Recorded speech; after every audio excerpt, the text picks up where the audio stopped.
2025. Hello and welcome to the daily podcast live on King FM and King TV 94.7. My name is ALHAGIE Fati, your host, and coming up in this edition, Local Government Commission gets 1 month extension.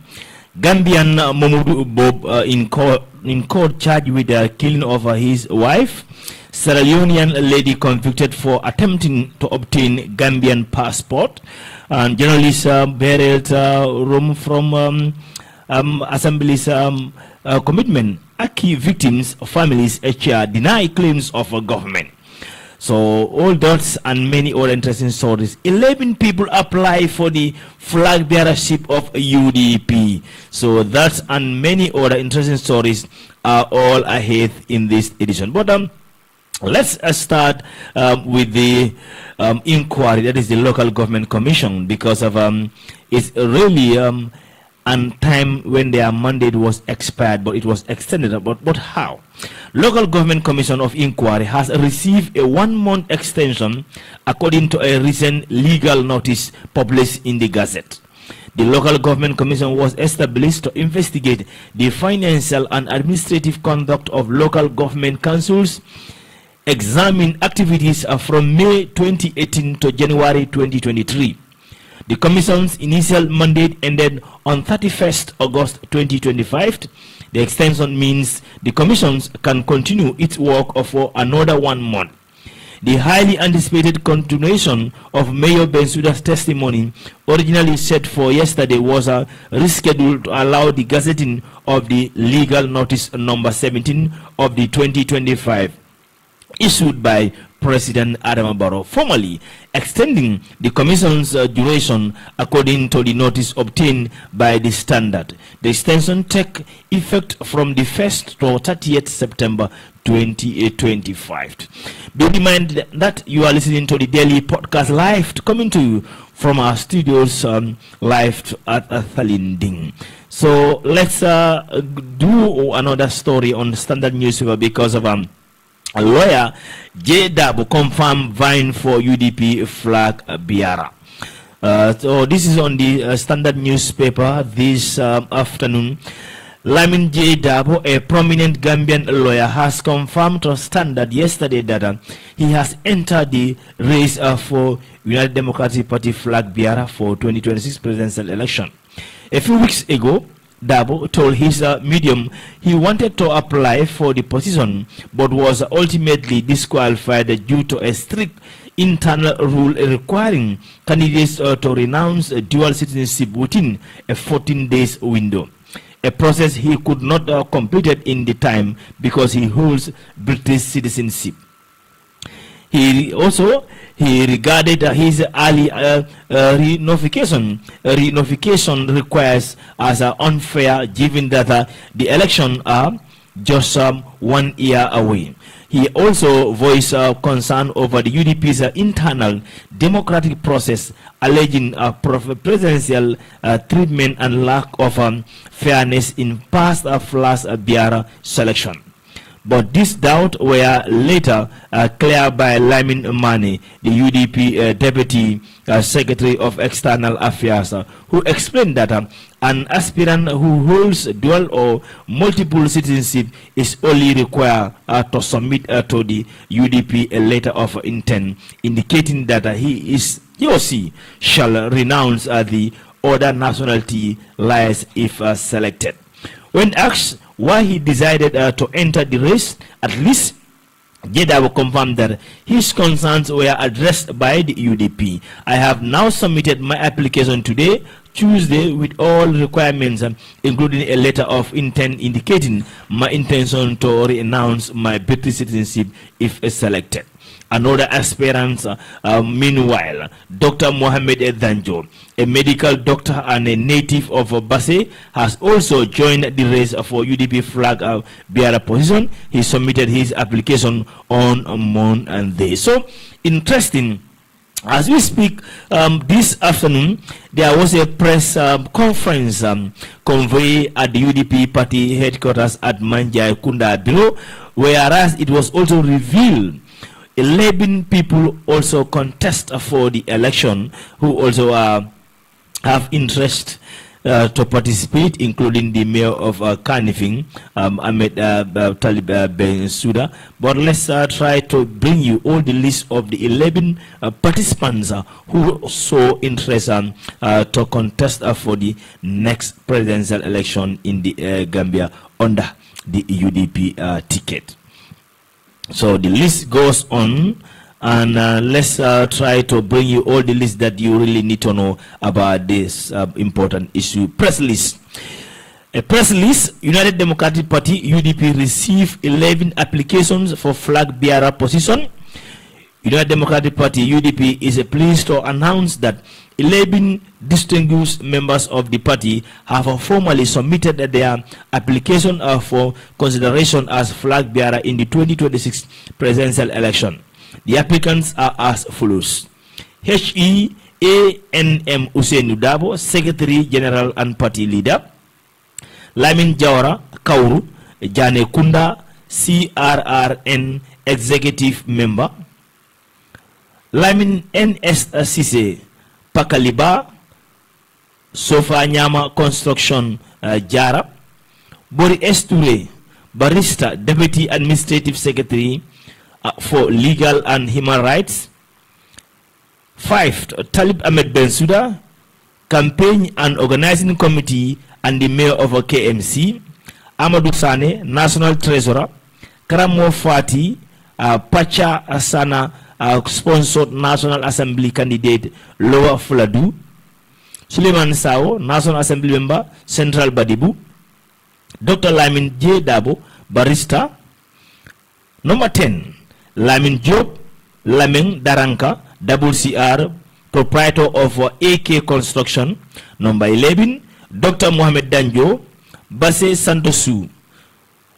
In accordance with the UDP constitution, the applicants will now undergo a structured and a transparent process. This includes interview and vetting of all applicants, grassroots consultation across the country to gauge support and perspective, an assignment of each applicant committee to the UDP and their moral standing with the community.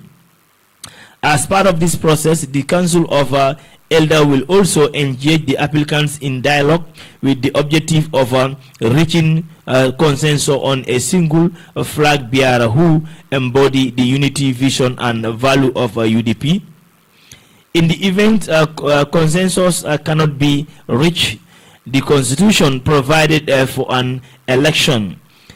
The election will be conducted by the National Executive Committee, NEC, comprising of 65 members plus 2 representatives from each of the 8 regional 16 in the total.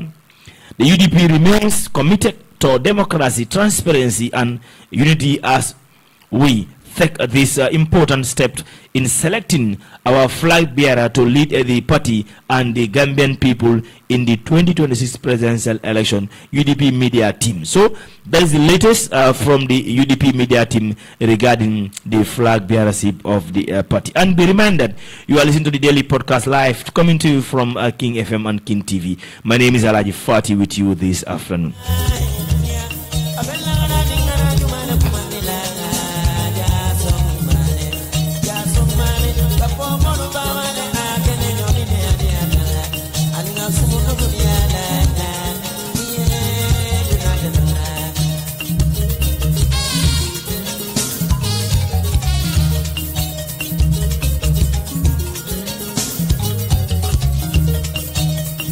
Alibaba ni yana, dada di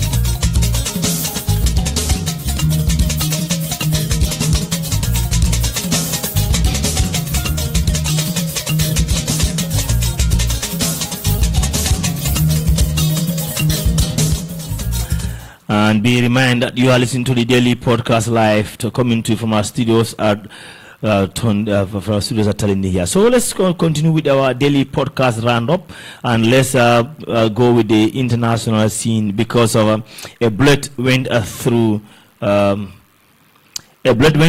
my skull. Rare account from survivor of Tanzania wave of adoption. So let's deep into a small report on that because it's a very interesting article. In the wake of his adoption on a highway in Tanzania, main city Dar es Salaam, social media activist Edinga, better known as Sativa, says he came closer to death.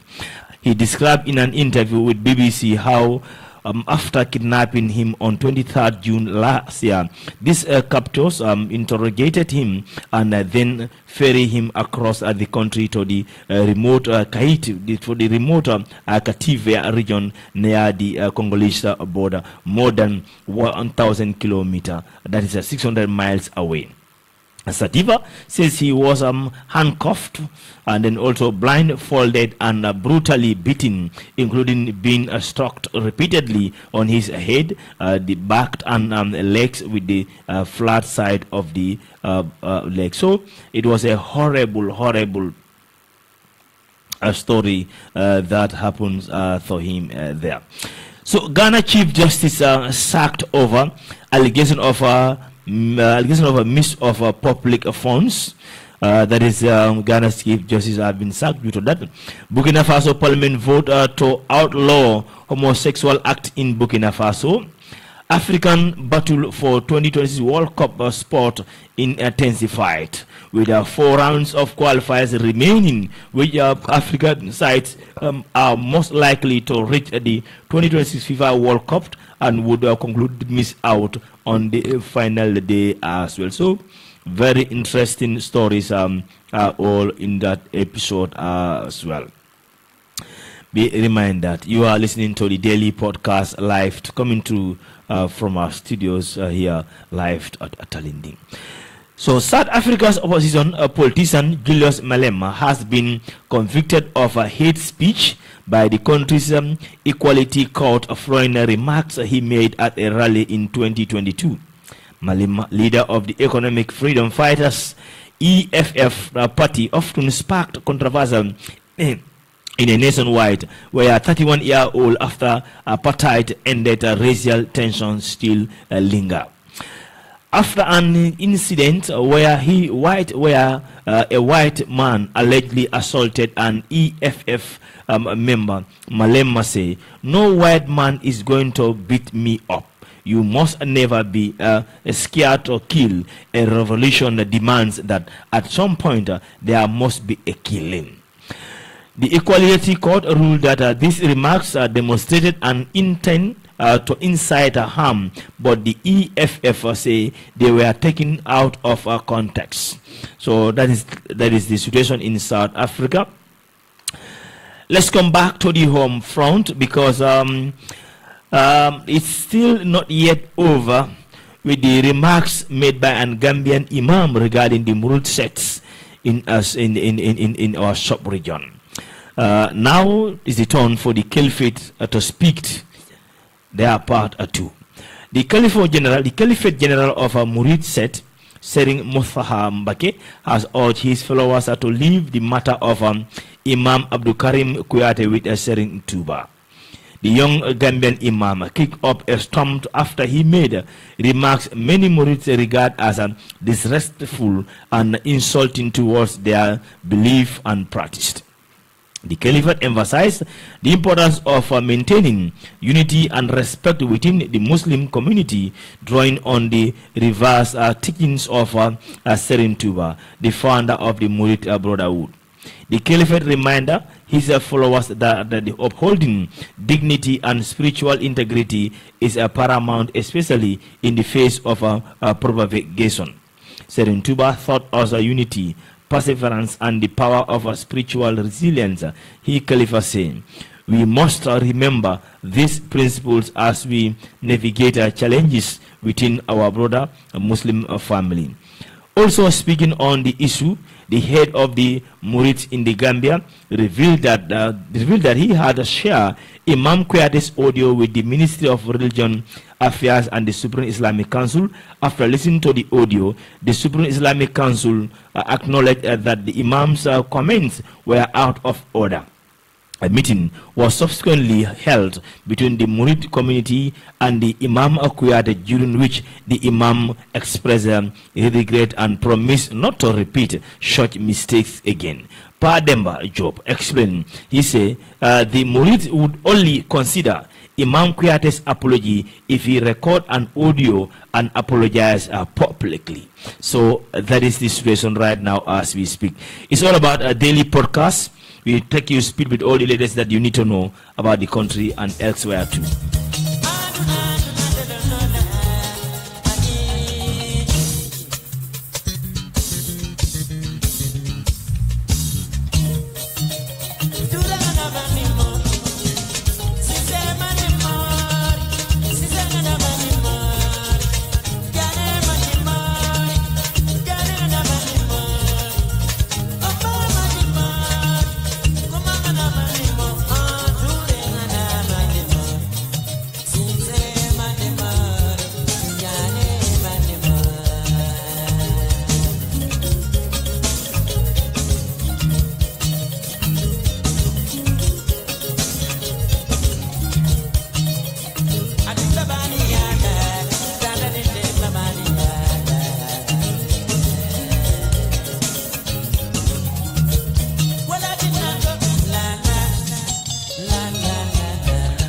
And in case you want to be part of this program, you can send us your text message on 726. You can send a text message on 2500947, 2500947, or still 5269445, 5269445.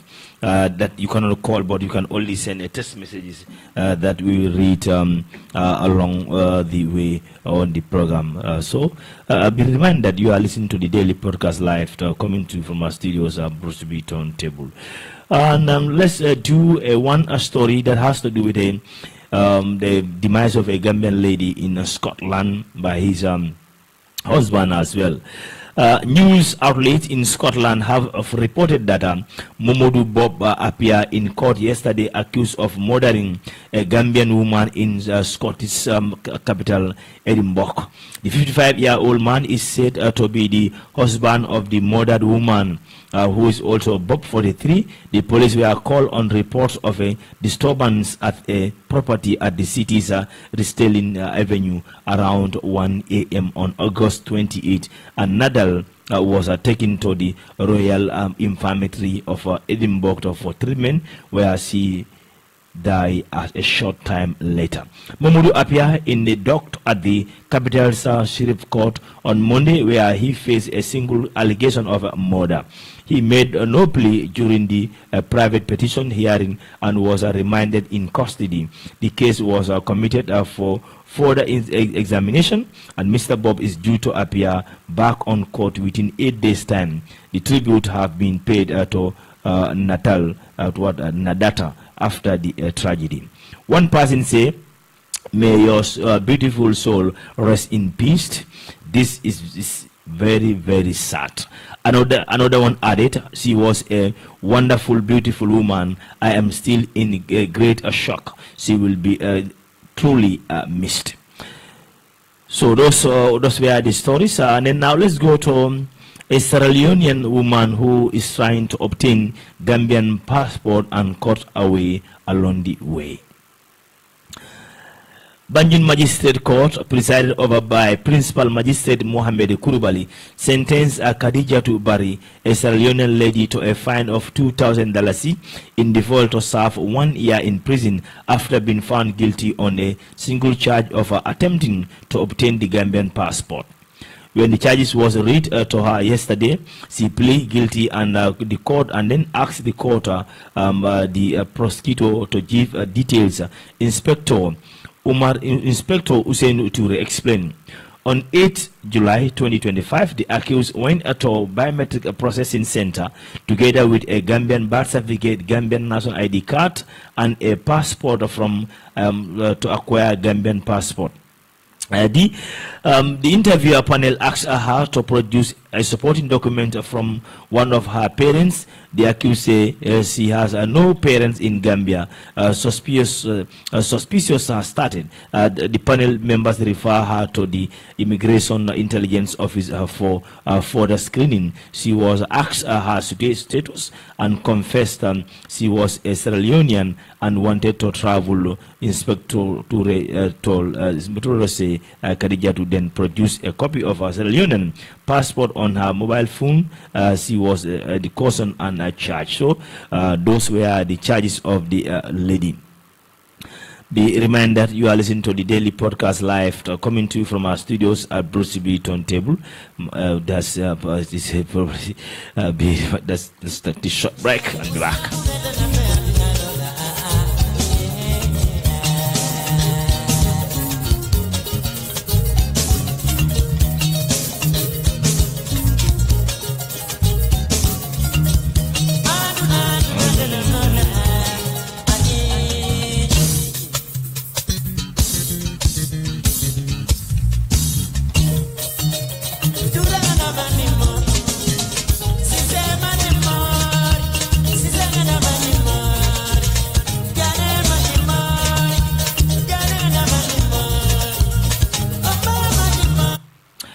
Be reminded you are listening to the daily podcast live coming to you from our studios at Bruce B Turntable. Now, let's bring a recollect of one of our encounter with West Africa Democracy Radio Managing Director Agnes John Tomasi, who has been telling King FM regarding the importance of migration and the impact that they have it on us, the Gambia and other part of the world regarding migration issues in the Gambia. So this is my encounter with the Managing Director of West Africa Democracy Radio in Senegal. Count rolling. After the count of three, we roll. 1, 2, 3. Action.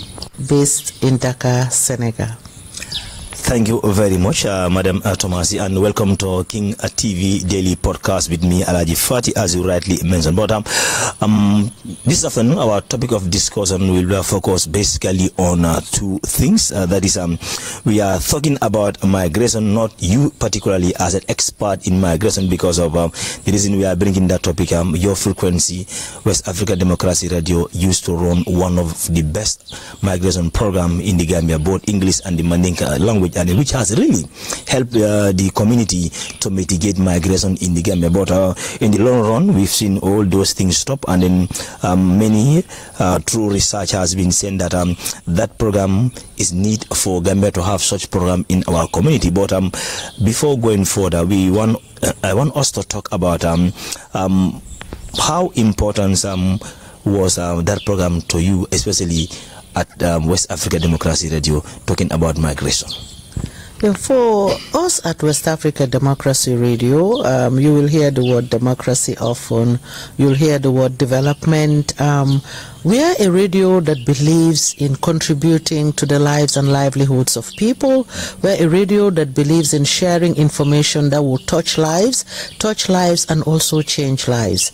So we intervene with communication, with the production of information on issues that we believe are of high relevance and importance, that needs to be addressed, not only to be addressed and talked about, but to be addressed in such a way it will lead to creating and bringing about change.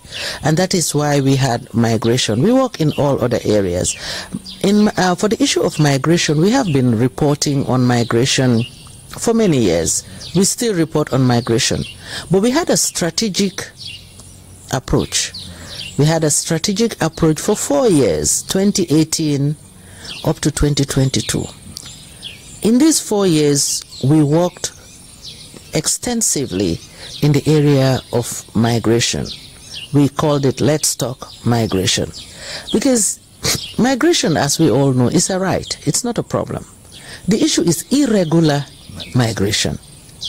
It's not migration that is the problem. We all migrate. We all move from one place to the other. And we all have a right to migrate as long as we do it in a proper manner. So it's irregular migration that we had a program on, and we called it Let's Talk Migration. We called it Let's Talk Migration because there are so many things to talk about.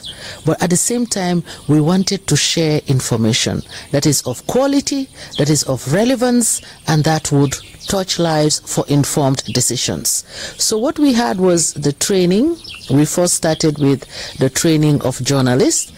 WADR, we work with partner radios. We do not set up radio stations in countries. We cover the entire West Africa.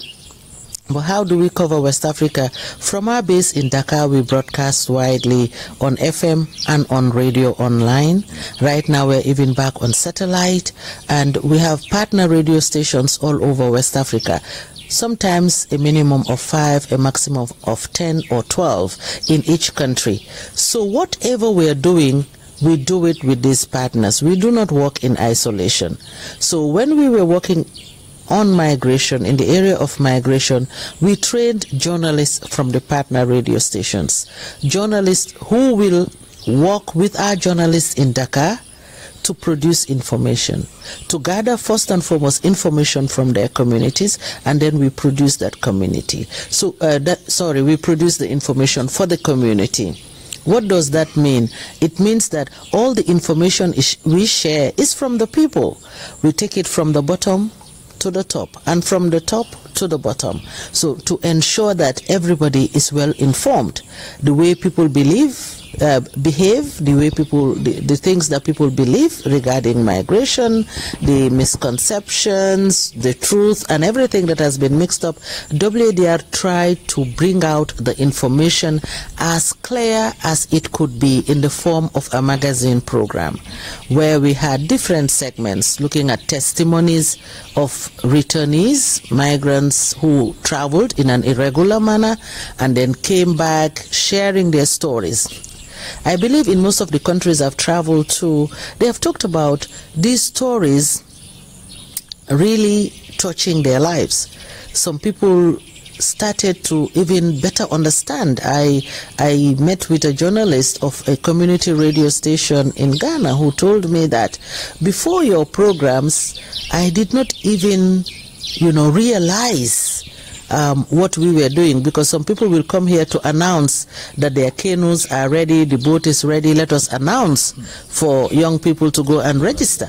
We didn't know that we are aiding and abetting irregular migration. We thought we were just doing a service to our community. But with the enlightenment, with the information that you brought, that through your programs, to talk about traveling the visa way, traveling the correct way, traveling in the irregular way, and all the push and pull factors that we discussed. So yes, our programs went like that. We trained journalists, we worked with them, we coached them, we mentored them to produce reports, conduct interviews, and share the information within their community, and we also shared the information within our own networks. Then those productions in English and in French were also reproduced. I always say reproduce because we do not just translate or voice over them. We do a complete production again. I think you were one of them in the Gambia, in Mandinka, in Burkina Faso we use More and Fulfulde, in Senegal Pular and Wolof, in Guinea Suso and Pular, in all these West African countries. In Mali we use Bambara, and in Ghana we use Chui and Dangme in Ada, which is not far from the capital city. So we have worked extensively. So using our approach with the multilingual approach also helped us a lot. African languages are beautiful languages. And when you speak to someone in the language he or she understands, he or she would love it more and would be ready to listen more. The feedback mechanism, we created listening groups, people who would sit down in their community. We took it back in time, where people will sit under the trees, people will sit in their backyards, and we organized that as well. So you find out that people were interested When we go for the listening sessions, journalists, community radio journalists, private radio journalists sit with them. They listen to the program, they ask questions, and then they interview them as well to come with their own ideas. So you see that they look forward to the program because they know that in the next program, they'll be hearing themselves because they have views. And at WDR, we believe in that, amplifying the voices of people at all levels, most especially the underprivileged. And most of the time we think that we are the ones with information. But when you talk to people at community level, at different levels, you find out that they have ideas. They see things, they observe, and they know what they want also. So hearing all of that, I think, encouraged people to really listen. And the feedback we've gotten is that people really appreciated that strategic approach. So it is that strategic approach that stopped after 4 years because it was a project. But we still report on migration. All right, that's very clear there. And then that will take us to the next question regarding this migration program. Because of, as I said earlier, you really elaborate on details on how you work on your strategic development regarding migration in West Africa, to be precise. But as we are speaking right now in the Gambia, I will, because of the feedback that I get when I used to do that program for you guys was somebody, as the text, they always keep on texting me, when are we having the migration program back on the frequency? Maybe I have a chance to ask you that one will come. But if you have an opportunity, like not only to talk to the Gambian government, but in any of these West African country where you have been conducting this migration program, what will be your message to the central government? Well, I always say government has a main role, a critical role to play. You have civil society organizations, NGOs that complement the efforts of government. You have us as a people, and all of us have responsibilities in everything that happens in our countries. So you'll find out that responsibilities should be shared in this. Yes, the government has a role to play. What I have seen in the area of migration is that I've been to different countries. I know in Nigeria, even in the Gambia here, they have policies. They have policies, documents on migration and how they will address the migration issue. IOM, EU, they're all working in the area of migration in our various countries. And most of the time when you talk to young people about the push and pull factors, you find out that sometimes it goes even beyond our own comprehension. But sometimes they're very little and minute, tiny issues that we consider tiny but big to them. So looking at the issues from a deeper level is very important.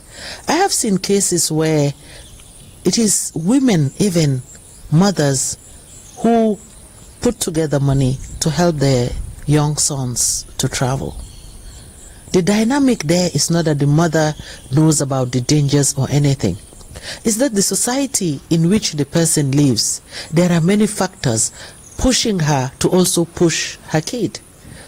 If you talk about it, people will think differently. But sometimes we have found, I listen to some young people saying that sometimes even when at community level, you will hear them.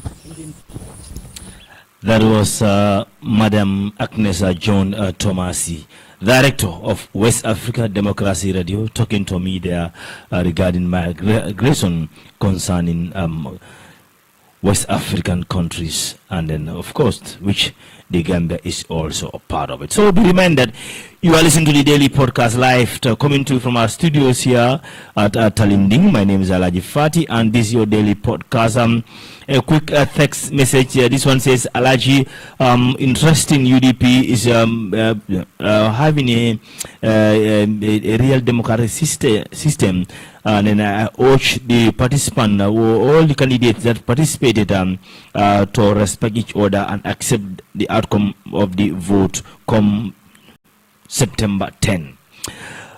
Another one says, well, I think the Murid should not ask the Imam to send them the audio anymore.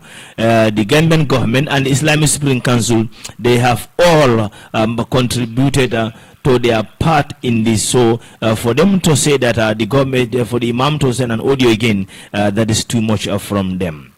Another text says 2026 is going to be a dividing moment for the Gambia. This one says from Buba Cham says it's sad the Gambia supposed to play World Cup qualifiers, but we are not still playing at home, and then people are not talking about that, you know. All right, another text says yes, this one says UDP flag bearer is until and unless Usainu Dabo say no. If he say yes, it's him yes. But if he say no, then the rest the rest they can have a they can go through the process. Anyway, I don't understand the test that much here. So those were the couple of messages that I got on the text message side for the program. And be reminded that you are listening to the daily podcast live coming to you from our studios here. Regarding the day-to-day affairs of the country, and of course, as you always know, we try to put you with speed with all that you need to know about the country and elsewhere too. So we want to know, is China, that is Japan, moving to the right direction? We're going to join the BBC inquiry team to take us through for that final segment on the daily podcast this afternoon with me, ALHAGIE Fati. But before that, let's take a short break and we'll be back. And bringing about change. All right, so now let's go with that to confirm, like on the documentary, is Japan moving the right direction? For many years. So that's what we're going to do, and then bring you speed with all that you need to know regarding that important documentary from the BBC, which is still loading in our computer here. A far-right party which came to prominent during the COVID-19 pandemic recently showcased itself to be a contender for the Japan's central political establishment when it grew from one seat. The 3 years ago, out of 15 seats in the region. So is Japan really moving on the right direction? That is the inquiry. One question with pressing issues, regarding the inquiry. So that one is still loading, but it's a very interesting episode from the BBC regarding the trends in Japan. Reminder, you are listening to the daily podcast live, coming to you from our studios at Bruce B. Turntable. My name is ALHAGIE Fati, and this is your daily podcast. Today I'm alone on the program. No Adam Anyang, no Fatu Jom also. So they both run away, but I'm keeping it fine and easy with me here in the studio. So that's it. But let's do this documentary from the BBC regarding the Japan issue. And before that comes in, let's take one more article from the Gambian papers that we need to put across. So let's go to visit him for the inquiry. Right-wing nationalists wanting to restore pre-war Japan. This includes a country with perhaps not imperial sovereignty per se,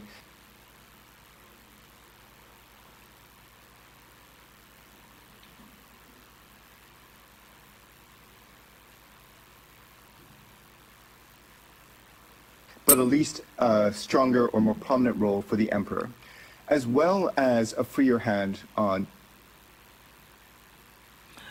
We are not having the best of internet this afternoon in the studio, so I'm afraid that we could not run on that in this program. But let's go back to the daily podcast run-up on the Gambian papers, and of course we check the papers too, what they also have been saying regarding the political situation of the country. Let's check the social media outlets, what they are also doing for this thing. And then, as you know, a day is set for the KMC mayor to also appear at the ongoing commission, which is currently taking place. So we will go to the venue and have you bring you the speed with all that you really need to know regarding the local government commission of inquiry before they go for their first break. So it is the mayor of Kanifing Taliba who is also with the commission this afternoon as well, following this order, all the proceedings. So let's. Service. The sixth document is the processes around the supply of fuel coupons. The sixth document is the processes around the procurement of council motorbikes. The other document is the processes around the development of the KMC Annex driveway. The seventh document is the processes around the rehabilitation of the KMC Annex. The other document is the processes around the automated revenue collection system. The other document is the processes around the development of parks and playgrounds. The other document is the development around, the processes around the procurement of Kotukware market. The other document is the processes around the procurement of the Charles Jau Memorial Assembly Hall. The other document is the processes around the procurement of the municipal radio. The other document is the processes around the development of Latkumba road works in Sarakunda.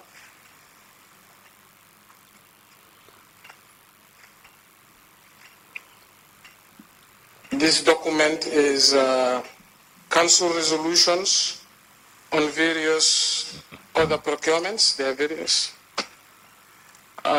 This is the processes around the procurement of Mali trucks. And the last document on procurement is the processes around the MOUs and leases of council. So, put them in one envelope for you.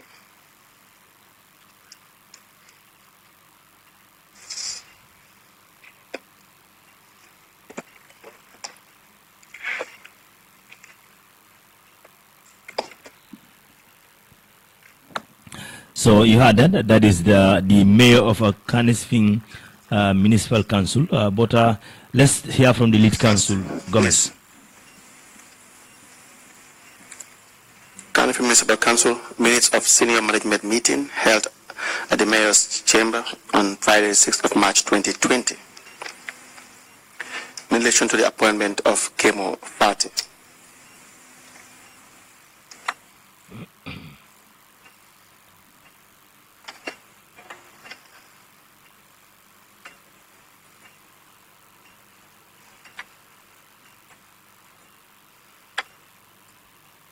The process is really, taking time. Attached to that minutes of meeting is the KMC interview rating sheet.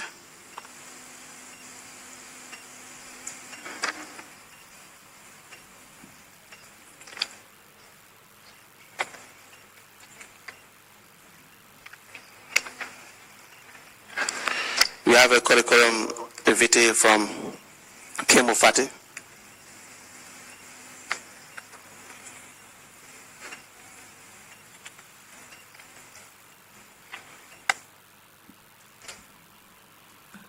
So the commission of inquiry is currently going on, and then, as I said, is regarding the day-to-day affairs of the Kanifing Municipal Council, which is also a very interesting inquiry going on there. The word exchange between the council and the other government authorities also.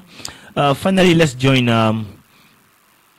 with the information of Minister, who is also have a press conference earlier this week to talk to the Gambians regarding the day-to-day affairs of the situation when it comes to information of this country. So a quick one before we go, and let's go back to very interesting article. The government said this and the Victims Command say that. So let's check exactly what is all about in this article that we have to tell the audience. In a surprising turn of events, Ibrahim Sanyang, the chairperson of the families of acute kidney injury victims, has refuted claims by the Justice Minister Dauda Jallo regarding an offer made to the victims. During a press conference on Friday, the Minister Jallo stated that the government had extended the offer to Aki victims, which they subsequently rejected in favor of pursuing legal action. Chairman Sanyang denies this. I saw on paper that Minister Dauda Jallo say they made offers to Aki victims, but that they rejected it. I want to clarify that I am not aware of any offer that was made to the Aki victims. I want the minister to tell the public where, when, and how that offers were made. Perhaps he should provide minutes of any meeting where such an offer was made. As far as I am concerned, we did not have a meeting on it. Talk less of making an offer to us, Sanyang stated in an interview with a Standard newspaper. That is a very interesting story there. Perhaps last but not least, which is also a lead story on Standard newspaper this afternoon, Central Bank of the Gambia revealed foreign trading reaches 1.3 billion in first half of 2025. But how does that happen? Total activity in volumes measured by aggregate purchase and sales of foreign currency amounting to 1.3 billion in the first half of 2025. Central Bank Governor Boa said it disclosed yesterday. He said this was a 8.3% higher than what was recorded in the corresponding period of a year ago. This improvement was supported mainly by private remittance influence amounting to 426 million from January to June 2025. A rise in income from tourism was also a contributor to the improvement of foreign currency liquidity, the governor said as well. So, well, I'm afraid this is what we have for you for this edition of your daily podcast from me, ALHAGIE Fati, and the rest of the team. But before we go, Murid Khalifat asks our followers to stand down and leave Imam Kuyate affair with a certain tuba. Lawyer Dabo, that is a lawyer Lamin J. Dabo, confirm vying for UDP flag bearer. Local government commission gets 1 month extension. And then, as you can see, UDP have 11 candidates vying for the flag bearership ahead of the 2021 presidential election in the Gambia. So, with that, we have come to the tail end of your daily podcast for the day. From me, ALHAGIE Fati, and the rest of the team, we thank you all for the